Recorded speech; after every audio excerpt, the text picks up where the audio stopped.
तो last part में हमने देखा था कि जेजी स्यूंजे को डॉग हाउस ले जाती है और वहाँ उससे सफाई करवाती है।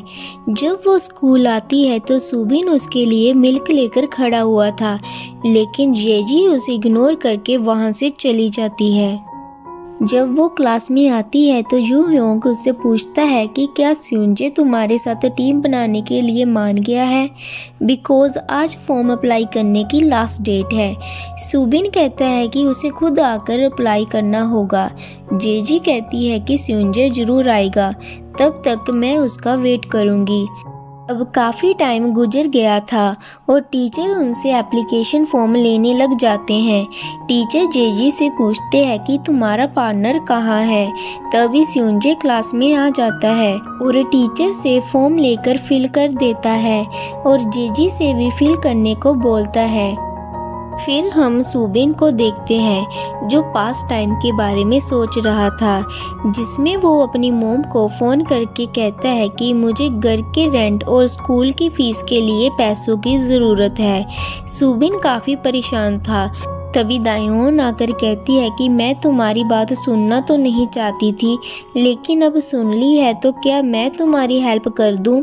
लेकिन सुबिन ने उसकी हेल्प लेने से मना कर दिया। फिर सुबिन को पैसों के लिए एक पार्ट टाइम जॉब करनी पड़ी। सुबिन बहुत टेंशन में था। फिर वो टाइम आता है जब जेजी ने उसे प्रपोज करके कहा था कि चलो डेट करते हैं, लेकिन सुबिन ने अपनी टेंशनों की वजह से जेजी को बोला था कि अभी सही वक्त नहीं है और उसे रिजेक्ट कर दिया था। और अब प्रेजेंट टाइम में जेजी सुबिन से बात भी करना नहीं चाहती थी। दायोन सुबिन को कहती है कि टीचर ने हमें सॉन्ग सेलेक्ट करने के लिए ऑफिस बुलाया है। जब सुबिन उसके साथ जाने लगता है तो दायोन उसके हाथों में हाथ डाल लेती है। जेजी उन्हें देखकर जेलस फील करती है।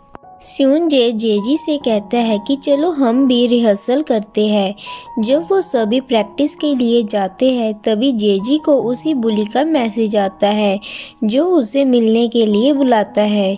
जेजी उसे शाम 7 बजे मिलने के लिए कहती है। फिर रिहर्सल के दौरान जेजी स्यूंजे को गाना गाने के लिए कहती है। स्यूंजे खांसते हुए कहता है कि मुझसे गाना नहीं गाया जाएगा और अगर गाना मैं गाऊंगा तो तुम क्या करोगी? जेजी कहती है कि मैं लिरिक्स लिखूंगी। फिर जेजी अपनी और सुबिन की स्टोरी को एज ए लिरिक्स लिखने लग जाती है। स्यूंजे उसकी स्टोरी को सुनते ही हेडफोन लगा लेता है और उठकर वहां से चला जाता है। अब जब स्यूंजे वापस आता है तो जेजी को सोता हुआ देख वो स्माइल करता है। दूसरी तरफ जब सुबिन पियानो बजा रहा होता है तभी दायोन उसे कहती है कि मैं तुम्हें लाइक करती हूँ, मुझे पहली नज़र में ही तुमसे प्यार हो गया था, तो इसलिए तुम मुझे डेट करो। सुबिन उसकी तरफ हैरानी से देखता है। इधर स्यूंजे जेजी से कहता है कि मुझे तुम्हारी वॉइस अच्छी लगी, क्यों ना ये गाना तुम ही गाओ। तभी उसी बुली का मैसेज आता है, जिसे देखते ही जेजी उसे मिलने के लिए चली जाती है। इधर सुबिन जेजी के बारे में सोच रहा होता है। तभी साइना आकर उसे कहती है कि बुली ने जेजी को मिलने के लिए बुलाया है, पता नहीं वो क्या करना चाहता है, तुम प्लीज़ उसे जाकर देख लो। फिर हम देखते हैं कि जेजी बुली के पास आती है। बुली धीरे धीरे उसकी तरफ बढ़ता है और कहता है कि आजकल मेरा बहुत बुरा टाइम चल रहा है। तभी सुबिन भी वहां आ जाता है। बुली जेजी के कदमों में बैठ जाता है और कहता है कि प्लीज़ मुझे बचा लो, मेरी टीम से मुझे निकाल दिया गया है, मैंने तो सिर्फ डोंगियों को ही परेशान किया था, एक छोटी सी गलती की वजह से मेरी पूरी लाइफ की मेहनत क्यों बर्बाद हो रही है। वो जेजी से कहता है कि तुम प्लीज़ अपनी इंस्टा अकाउंट से पोस्ट कर दो कि मेरे बारे में फैली हुई सारी खबरें झूठी है। जेजी कहती है कि अगर तुम डोंगियों से माफ़ी मांग लो तो मैं पोस्ट करने के बारे में सोच सकती हूँ। वो लड़का माफ़ी मांगने के लिए मान जाता है। इसके बाद जेजी एंड सुबिन बात करते हैं। जेजी उससे कहती है कि तुम आजकल बहुत अजीब बिहेव कर रहे हो और मुझे तुमसे कोई बात नहीं करनी, तुम प्लीज़ मेरी नज़रों से दूर चले जाओ। सुबिन बहुत सैड था, वो कहता है कि क्या तुम मुझे एक बार गले लगा सकती हो क्या।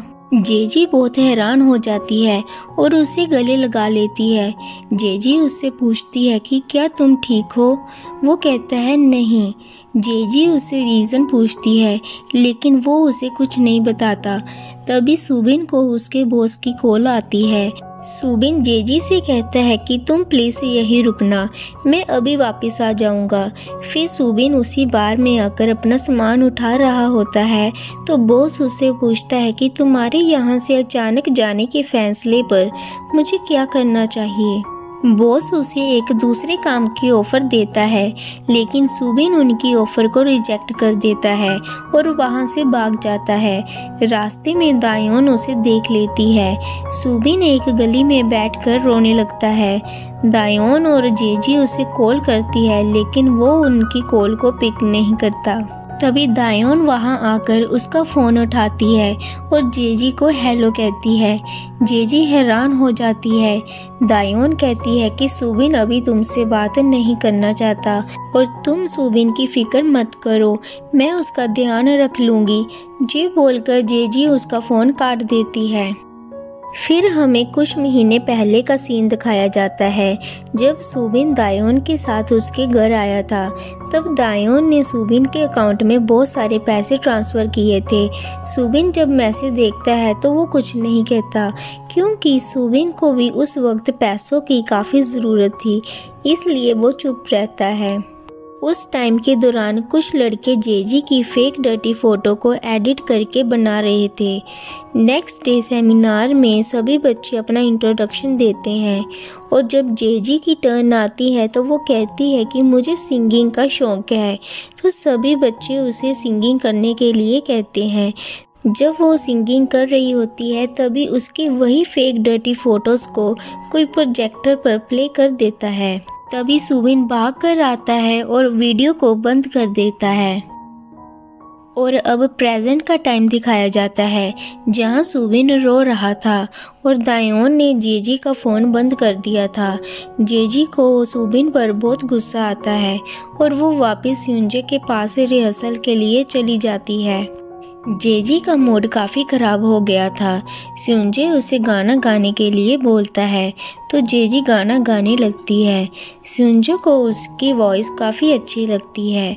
वो उसी की तरफ देखता रहता है। स्कूल में जेजी दायोन से पूछती है कि सुबिन कहाँ है, तो दायोन कहती है कि मुझे नहीं पता। जेजी कहती है कि तुमने तो कहा था कि मैं उसका ख्याल रखूंगी, तो तुम्हें तो पता होना चाहिए वो कहाँ है। इसका मतलब है कि तुम्हें भी नहीं पता सुबिन कहाँ है। ये बोलकर जेजी वहाँ से चली जाती है। दायोन को उस पर बहुत गुस्सा आ रहा होता है। फिर घर पर दायोन अपने डैड को कॉल करती है और उनसे कहती है कि मुझे आपसे एक काम करवाना है। फिर आर्ट फेस्टिवल वाले दिन सभी बच्चे अपनी अपनी परफॉर्मेंस की तैयारी कर रहे थे। जेजी बहुत नर्वस थी क्योंकि उसे लास्ट टाइम की बात याद आ रही थी। स्यूंजे उसे देखकर समझ आता है कि वो घबरा रही है। इधर दायोन भी टेंशन में थी क्योंकि उसका पार्टनर सुबिन भी अभी तक स्कूल नहीं आया था। सभी बच्चे अपनी अपनी परफॉर्मेंस करते हैं। जब जेजी की टर्न आती है तो वो बहुत घबरा जाती है। स्यूंजे उसे हिम्मत देता है और गाना गाने को कहता है। जेजी भी हिम्मत करके गाना गाने लगती है। सभी को उसका गाना बहुत अच्छा लगता है।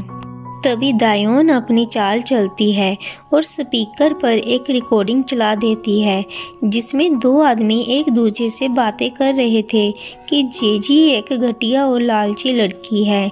तभी सुबिन वहां आ जाता है और दायोन से उसका फ़ोन पकड़ लेता है और रिकॉर्डिंग को बंद कर देता है और कहता है कि सबसे घटिया तो तुम हो।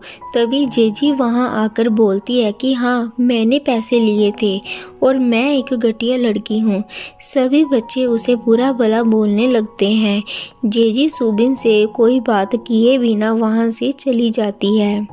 स्योनजे उसके पीछे आता है और उसे कहता है कि मैं तुम्हें लाइक करने लगा हूँ। ये सुनकर जेजी हैरान हो जाती है। स्योनजे उसे प्रपोज करके वहाँ से चला जाता है। सुबिन इन दोनों की बातें सुन लेता है और जेजी को मुस्कुराता देख जेलस फील करता है। नेक्स्ट सीन में सुबिन दायोन से कहता है कि आज के बाद हम दोनों कभी नहीं मिलेंगे और तुम प्लीज़ खुद को मॉन्स्टर बनने से रोक लो, नहीं तो तुम बहुत पछताओगी। ये बोलकर वो वहाँ से चला जाता है।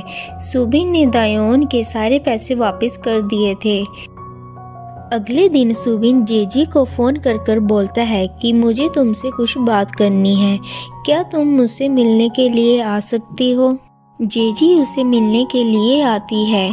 सुबिन उसे आइसक्रीम देते हुए सॉरी बोलता है और बताता है कि मैं एक बहुत बड़ी मुश्किल में फंसा था, मुझे पैसों की बहुत ज़रूरत थी, इसलिए दायोन ने मुझे कुछ पैसे उधार दिए थे, जिसके बदले में मुझे उसकी हर बात माननी पड़ती थी और इसीलिए मैंने तुमसे कहा था कि मैं और दायोन डेट कर रहे हैं।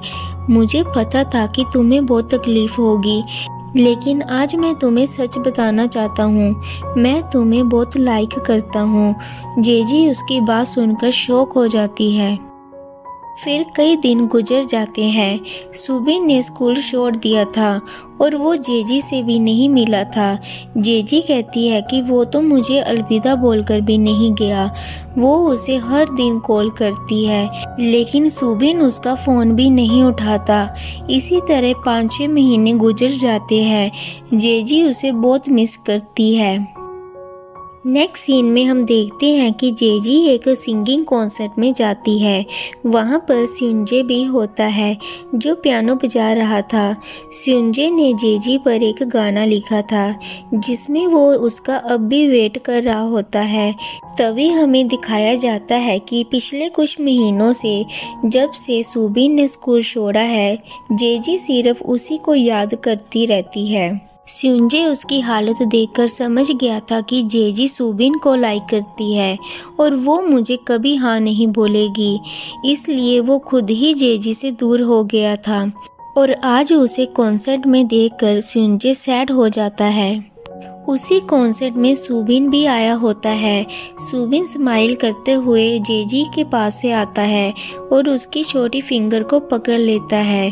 जेजी जब उसकी तरफ देखती है तो वो हैरान हो जाती है। वो दोनों एक दूसरे को ही देखते रहते हैं। फिर सुबिन उसका हाथ थाम लेता है। जेजी उसे वहाँ देखकर बहुत खुश हो जाती है, क्योंकि इतने लंबे इंतजार के बाद ये दोनों फिर से मिल गए थे। लेकिन स्योंजे दूर से ही इन दोनों को देखता रहता है और बहुत सैड हो जाता है, क्योंकि उसे उसका प्यार नहीं मिला था और अब इन तीनों की ज़िंदगी की नई शुरुआत हो जाती है और यहीं पर इस ड्रामा की हैप्पी एंडिंग हो जाती है।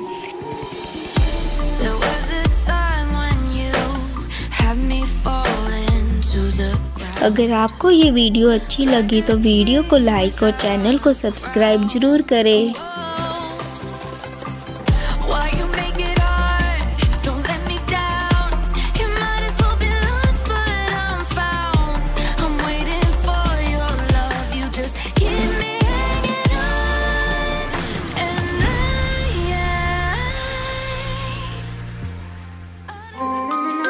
Like, share and subscribe my channel.